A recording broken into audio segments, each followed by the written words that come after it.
Einstein said, "We cannot solve our problems with the same thinking we used when we created them." Most everyone in the world is solving their problems the wrong way. Our problems come from our thinking, and we can solve them with our thinking.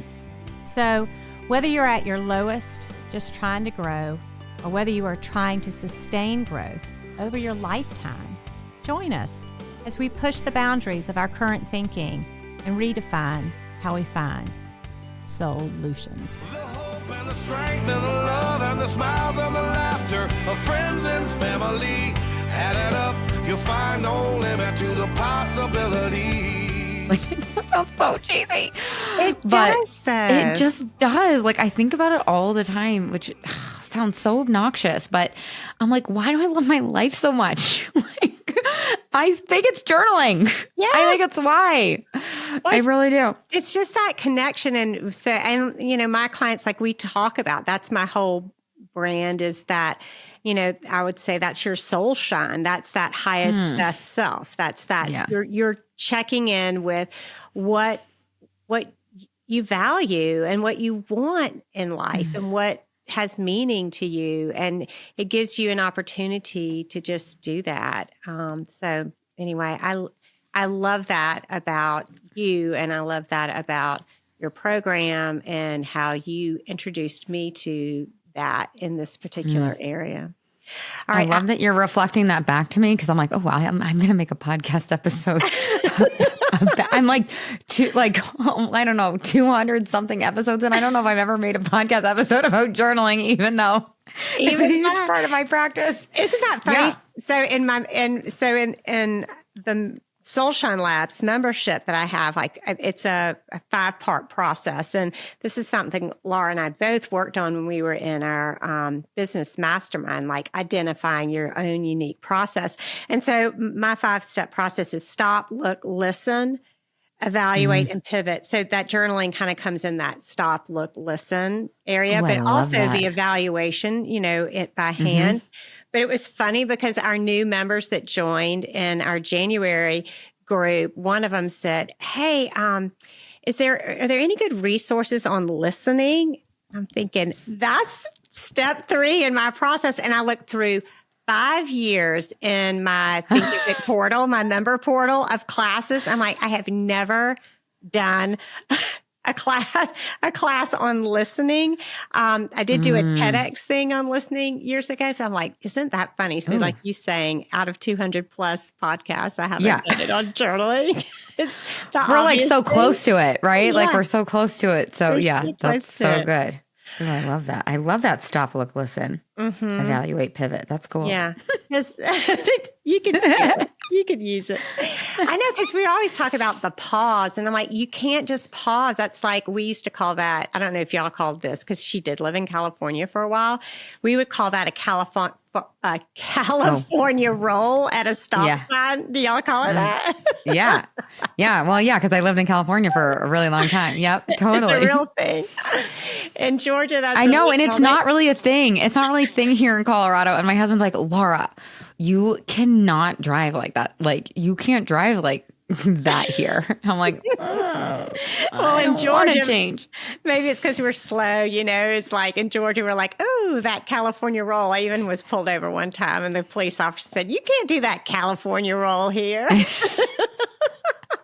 So I do think that way about a pause. I'm like, yeah, we just kind of California roll through a pause. I'm like, you really have to stop. Like, that's so truly good. Yeah. Stop. And I always put my hand over my heart because, like, stop. Just stop the madness of whatever the moment is, and look at your thoughts, look inside you, and listen to what that inner wisdom is. And so the way you approach your entire process is so aligned with that. And I wanted to introduce you to my people so that they can go find how amazing you are for themselves. I love you, Tara. Oh, I love you. I could talk to you forever. When Tara says she'll co-work with me, I get so excited. It's so much fun. Okay, this one other thing that you did that was like, I don't know why this was such a mind-blowing thing for me. So I'm going to ask you, so Laura said, set a specific goal for 30 days on your weight. And you said to do a range. And I'm like, what? A range. And it was so freeing. I got to make a podcast about this. It was so freeing because I'm like, well, I really want to lose 10 pounds, but what if I can't, this gets you out of that crazy part of your brain that has to pick the right number. And for whatever reason, I was like, oh, this is brilliant. I can lose 7 to 10 pounds. Like, yes, that's amazing. I thought. Yeah. Why did you come up with a range? What was that? Probably because I'm psychotic. And if if my old psychotic diet brain, Loco Laura, I make all my clients name their diet brains, but it's like, okay, my old self, right? Like now I really have embodied most of the time that the scale is neutral. That's another concept I teach my clients. But like for a lot of us, our diet brains like die hard. Like they're going to rear their heads, right? Because of 30, 40, 20, 45 years of conditioning, right? So, or however long, it doesn't really matter. But 58. Yeah. 58 in a couple days, guys. No, I'm just teasing. Whatever it is. I kind of like start my clock later because I'm like, oh, like from 0 to like 13, I was fine. Anyways, I digress. But I just felt like if we gave a range, then it was less likely for the diet brain to rear its head, right? Because like for me, my diet brain would, oh my God, I have the craziest psychotic stories. But like if I was 0.2 away, I wouldn't just give it to myself. Like I would be like, no, you got to go for a run, or you better wait till you poo. Or like I would do like these crazy games with myself. And it's like, okay, we need to, as women, need to err on the side of like giving ourselves like a credit and celebrating it without a yeah, but. So I just think it gives us so much more room. And also when you're losing weight and you're doing it like with my methodology, like right at the beginning, you are going to be learning how to estimate. So a lot of us at the beginning, we overestimate or we underestimate.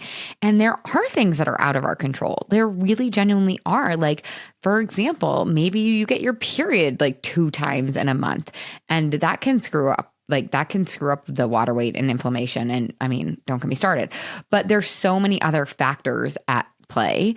And so it's like, it gives us that wiggle room, and it just like loosens the grip. And so much. It's like, yeah. And I'm constantly and I working felt on it that. immediately. As soon as I saw like the range, I just felt that. And to your point, I'm thinking like with my lawyer brain, my overachieving lawyer brain, and I can remember when I ran my one and only marathon, but I was 51, and my dad, who was a lawyer too, and he was like, all type A and do. And I came back and I said, okay, I ran the first 21 miles, and then I walked like to finish it, was just walk the last few miles to finish it. And he goes, does that count, Tara? And I just like, a dagger in my heart. And I said, well, yes, I finished 26.2 miles. and I am going to count it, but it's the same kind of thing, what you're talking about.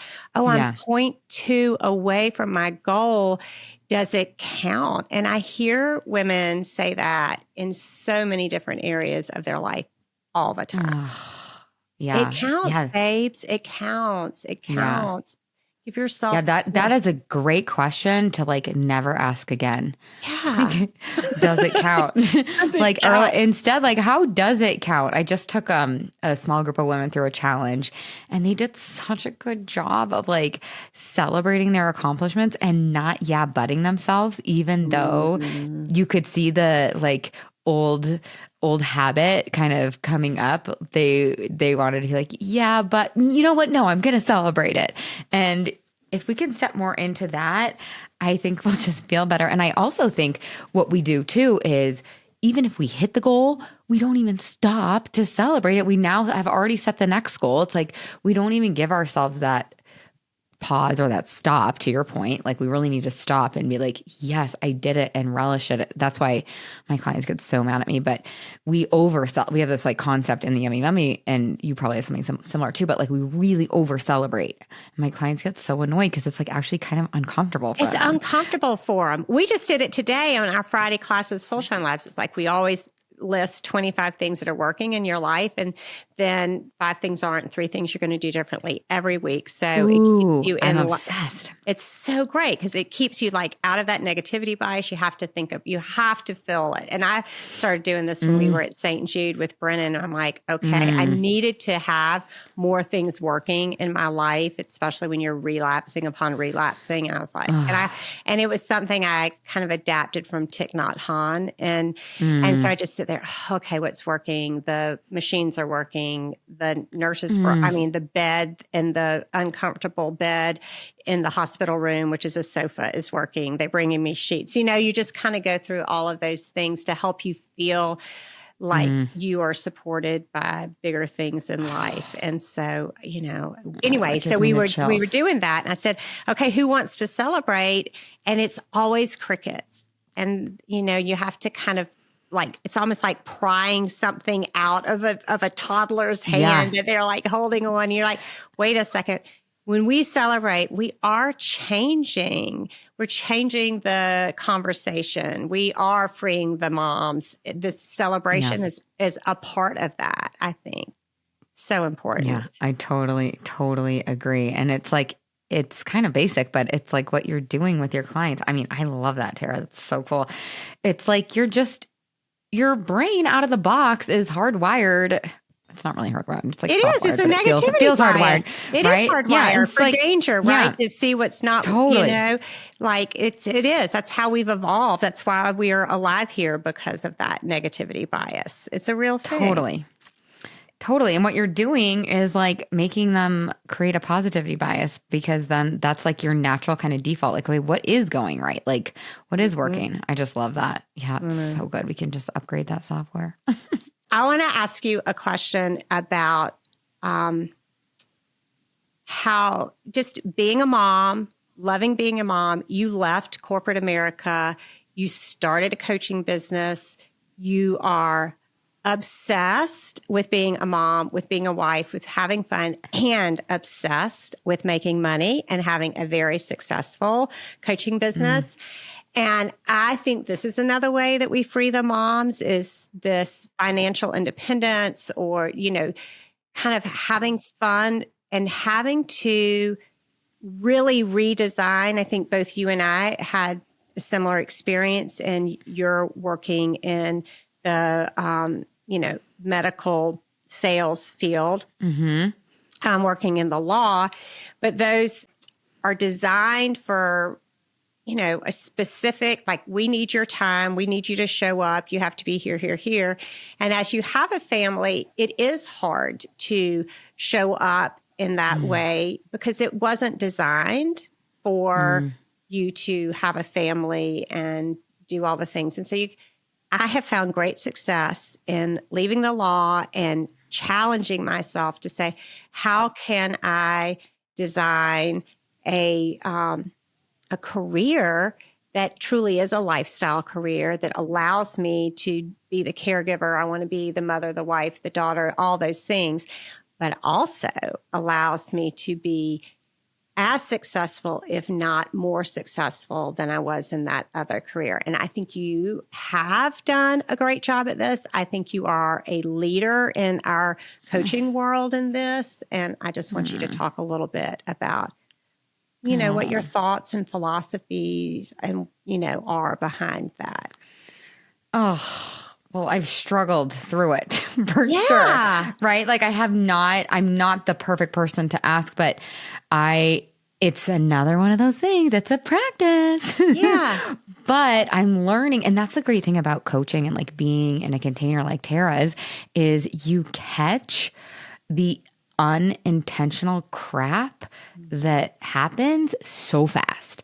So like, for example, last year, I call it like my mini midlife crisis. I love the word crisis because it means to like I do sift. too. I am 100%. Yeah. I'm like, what? Why are we? We would say whitewashing. Why are we trying to make this? sound Change pretty? the name. Yeah, I it's love it crisis. because it's just like, a sifting, and Yeah. I'm finding that's Yeah. what the word crisis means, to sift. So it's like I'm sifting out what's no longer serving me. But what I realized that is I had kind of become an employee in my own business, and I felt like really almost trapped. And I felt like what was happening is I was sending my daughter to aftercare. Like she was going to Camp Links. It's like the camp that you can go to after school or whatever. And she like loved it. But I was like, I want you to come home, but I feel like you can't come home because I feel like if you come home, then I'm not going to get all my work done. And I was like, oh, wake up call number, 452 of my life. And I was like, no, you're coming. I was like, do you want to come home at 4? Like on the bus, like, do you want to like stop going to Camp Links? And she's like, yeah, I think I'm ready to like not go to Camp Links. And I'm like, great. Because I will say too, this is another part of the conversation that, oh God, it's like as moms, I feel like we need a lot of permission slips. One of the permission slips I needed early on, this will loop in a minute, is when my kids are really little, like 1 and 3, I didn't want to hang out with them all day, every day. Like, no, yeah. Some moms do, which that's great. That was just not for me. But now my kids are 5 and 7, and I'm like, let's play.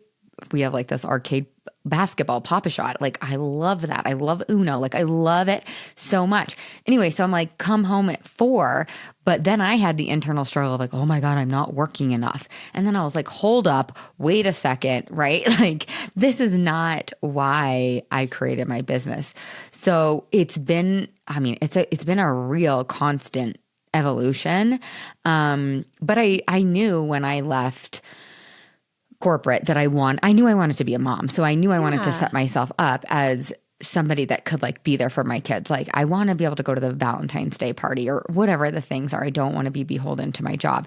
And so I've created it. But to your point, it's like there aren't a ton of examples. So I'm like stumbling and falling and figuring it out as I go and not trying to not make myself bad or wrong when I do have a misstep or a mistake or whatever. But like, I can't tell you today, it was actually kind of a beautiful moment. Like the teachers called and they were like, your son has a fever. You have to come pick him up, or someone has to come pick him up. And I was like, I'll call my aunt. Maybe my aunt can pick her up. And then I was like, no, I want to pick him up. I want to pick him up and I want to be the one, I want to be the one that gives him a big hug. And then I want to do this podcast interview with you, right? I want and in both. And it is possible to have and in both, the career that you want and make more money. That was another thing that took me. Me too. Yes. Yeah. And I didn't believe it for a long time. I mean, there was a time in there, like the first, 5-ish years of being a coach / yoga teacher where I sort of just, I wasn't going for it. And again, I think it's because I didn't have any examples. The examples I had were other yoga teachers who were like making $45 a class, and anyway, so I think like find people that are doing it and you can emulate them. And then also like, there's not a real roadmap. So, we have to kind of create it for ourselves, but you totally can do it. And like, and that's where the journaling practice, or like I said before, the inquiry practice, and like, what do I like? Do I like this? What do I not like about it? And being willing to iterate and iterate and iterate. Like I wanted my kids to go to quote unquote school. That's what I told myself it was school. When my kids were like 0 to 2, I'm like, they're getting such a great education. So, I mean, the mom guilt is there, whether you are a stay-at-home mom, whether you are a corporate working mom, whether you're doing what Tara and I are doing, like the mom guilt is there. And so if that is something you can expect, if that is a guaranteed, then what? Because you can't do anything and not have the mom guilt not be there. And I would also just offer that like that mom guilt isn't yours unless it really is pointing you back to your values. And that's what was happening with the aftercare thing. Yes. I was like, I'm feeling guilty, but this guilt isn't our culture's guilt that our culture put on me. This is pointing me back to my values of like, I want to spend time with her and I want to to shut work down. Whereas like, culture guilt will be like, shouldn't go on the girls trip because you shouldn't leave your husband alone with them. It's like, oh no, F that. That goes back to culture. But anyways, Tara's like, why did I open up this can of worms? Jeez. I know. I love that distinction because truly, like we talk about our emotions in the stop, look, listen, like our emotions are all messengers and they're pointing us back to something. And that is what you're talking about is the research of Susan David at Harvard, who she wrote Emotional Agility. And she's like, okay, what is this feeling telling me? And she talks about the story about being somewhere traveling and speaking to her and feeling this mom guilt. And she's like, oh, I really want to be there for the play, but I'm in Spain speaking and I can't be in Boston for the play. And she goes, okay, what is this? What is the guilt telling me? And I love your distinction. Is this cultural guilt or is this, personal? It's like this me feeling the guilt. And in her example, she says, oh, it's just telling me I want to be connected. I just want to be connected. I value it. It's, my value is I want to be connected and feel connected to my children. And she says, well, if that's what the guilt's telling me, like what you're saying is what is the guilt telling me here? And you're listening to it. And then you can, evaluate it. And then you can pivot to, I want them to come home. I'm going to ask them, is that what they want to do too? Is that my desire a match for their desire? And then she's going to come home. And so I think that is a constant conversation. I will say, I really don't feel like I have a lot of mom guilt anymore. I feel like I've listened to it enough that I'm pretty clear on that. I will say I have daughter guilt. That I'm having to work through now in the same way. I love you, Mom, if you're listening to this. It's hard. So I do think guilt is tricky. And it has been something that, it's an effective tool for a reason. And so that's why we all carry a lot of it. But it also is a human emotion. Yeah, totally. And I would say too, just to answer your question, like if you're listening and there's like any whisper, any part of you that wants to change, like you really can do it. Like I am not a special unicorn. Like you can do I'll never forget my dad was like, what? Excuse me, what? You're going to leave your cushy 9 to 5 and I was like, yeah, I'm going to do that. And he's like so proud now, but he's so well-intentioned, but our culture, it's so unknown. It's not and it doesn't, and I think this is something our brains do too, whether someone knows what a drug rep does or what a lawyer does on their day to day, it's like, it's just, that's a legitimate thing. They computes. A life coach, people are like, what exactly is that? What are you going to be doing? Totally. It's so true. Especially if you've been doing it for 12 years. Like, I have for a long time. And people are like, what is that? Yeah, exactly. Yeah. So you really can do it, which is just like, it's so cool because there's so many voices that will tell you the opposite, but you can totally make it happen. You can totally do it. And I think this is another reason when I shifted, so I haven't practiced law at all in 8 years. I did both for a long time. Okay.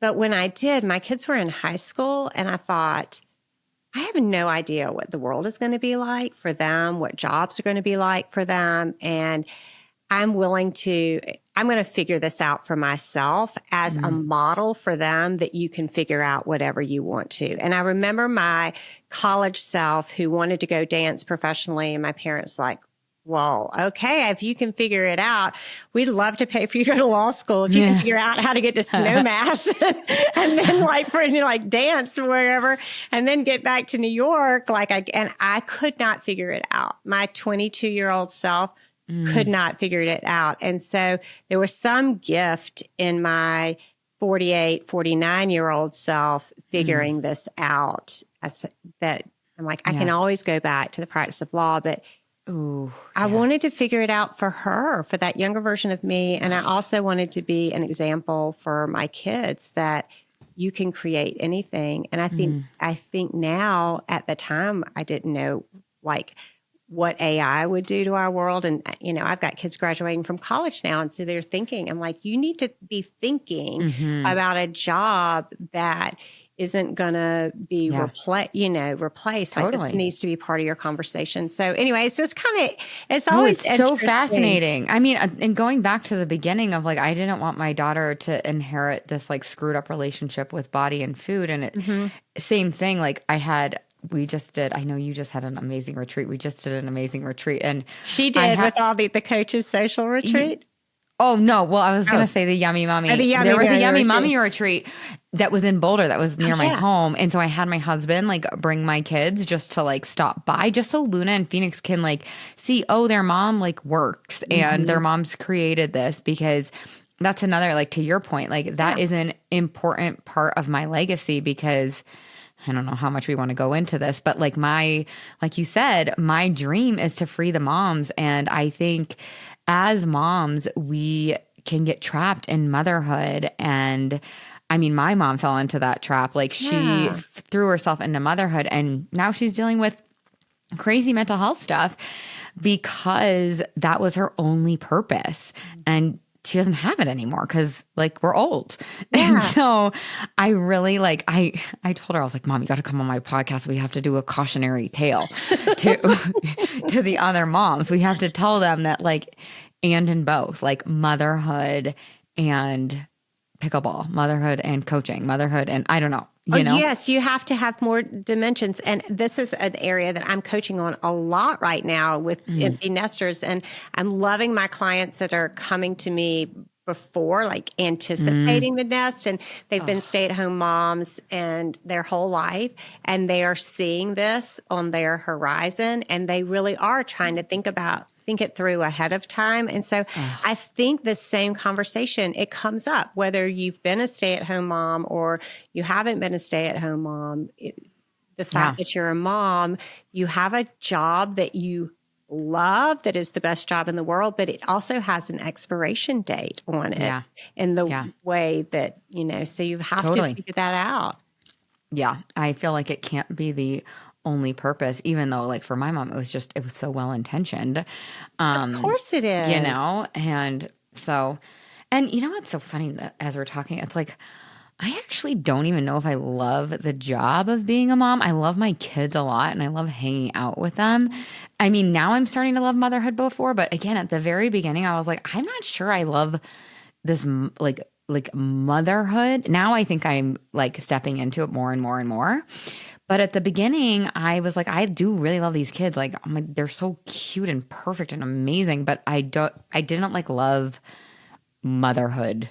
No, off the bat. I mean, I love my children. I had a nanny from the time they were born, and then I went to work, and nanny came and stayed with them, and because that was not my phase. I was like, they just need to be loved at this phase, but then later, as Brennan got sick, and then me deciding, okay, I'm really good at this age group. And I totally love that. I totally love that as they get older and talking to them about things. And so I do, like you, I like the relationship.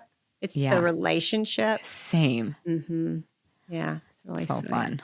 Yeah. So cool. It is good. Oh, I love you, Tara. I've had the best time talking to you today, Laura. Same. I'm so glad my 5-year-old did not get up off the couch and we would have all loved. There would have been a reason for everybody who listens to this podcast on Apple or Spotify. It would have been a really good reason for them to watch it on YouTube. Oh yeah, he's really cute. If the Snuggle Bunny had gotten up. Yeah. Where's so Nugget, by the way? Speaking of visual, he's in his crate. He's in his crate, being a perfect little angel human. Like, we got so lucky, Tara, that he like came crate trained, which is why I'm like functioning right now. Because if he wasn't, I like was Googling. I was like, are there night nurses for puppies? Because I was like, I need my sleep. I'm like a psycho about my sleep.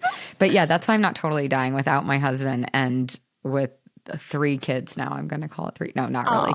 People are always like, it's like a newborn. I'm like, well, he came crate trained. So it's actually, he can go in there for like 2 hours and he's like totally fine. All right, the dog, not the child. I think I might need to crate train my father-in-law right now, but I wish I could do that with a 91-year-old. Hilarious. That's hilarious. I know. Oh God, don't get me started on that. Oh my goodness. All right. Well, tell people where they can find you, Laura. Yeah, for sure. Okay. So if you guys are podcast listeners, which you guys are, or if you're watching this, you can go to, my podcast is Lose Weight for the Last Time with Laura Conley. My name is Laura and then Conley. So you can go listen to that podcast, Lose Weight for the Last Time. It's very fun and entertaining and chock full of good tips and tricks. You can also go to lauraconley.com if you want to work together. And I'm on Instagram at Laura Conley Coaching. And then let me, when is this going to air? Do you know, Tara? Ooh, next Thursday, Laura. Oh, yeah. So you guys can go to lauraconley.com/class if you want to come to my next, I call them parties, but my next class/party where we're going to talk about losing weight for the last time without doing stuff you hate or shit you hate. I don't know if you can swear, but yes, we can. We can. Without doing shit that you hate. So I'm going to teach you the self-care system. I'm going to teach you about hunger hormones and why that's the key to weight loss. I'm going to teach you about how to have a plan you don't hate. It's going to be that challenge, that 30-day challenge, all in 60 minutes. So you can go sign up for that if you want at lauraconley.com/class. Well, and there are a few more like key elements of that 30-day challenge for her birthday that we did not talk about today. So you definitely want to go sign up for her class so that you can get there. Just a couple of other secrets that they all kind of come together. Big secrets that will only be revealed if you sign up for her class. I'm probably going to sign up for a refresher myself. I love Gotta get in shape before the masters. And, but yeah, you definitely need to go. And Laura, when you follow her, she has these great things called the Yum Mum Minute, where she does a reel and she gives you the Yum Mum Minute. Now, here's something you're going to need to know.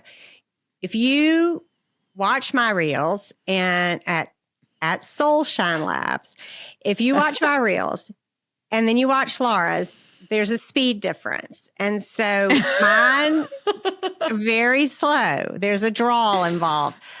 Laura is like up, up, up. So if you're going to listen to her podcast, you're probably going to have to slow it down. And if you're listening to my podcast, you're probably speeding it up. That's so good. But we meet somewhere in the middle. Tara's Southern. I'm like full on, I don't know, New England. I don't know. I mean, I lived all over, but like that speed, I think is like East Coast. See, that's a New England deal, right? Yeah. Northeast New England. I don't know.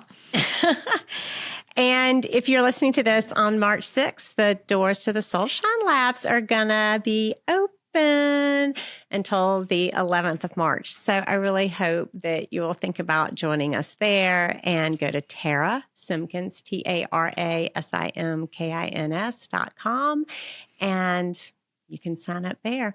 So I hope you've enjoyed this episode. I adore Laura Conley. She is amazing. She's the Yum Mom, and she's freeing all the moms. And so I know that you're going to want to share this episode with your friend. So make sure you share this episode with your friend, because that helps us both. We're here kind of giving you our time because we love it and it's our mission.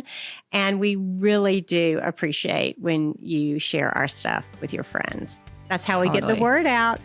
Oh my God, my face hurts from smiling so much. Okay. Well, bye, everybody. Until next time. Thank you. Mwah. 'Cause I ain't done living the life I'm meant to lead. And I ain't done loving the ones who cared for me. The hope and the strength and the love and the smiles and the laughter of friends and family. Add it up, you'll find no limit to the possibilities. The left and the right and some faith in the fight, and your courage is all you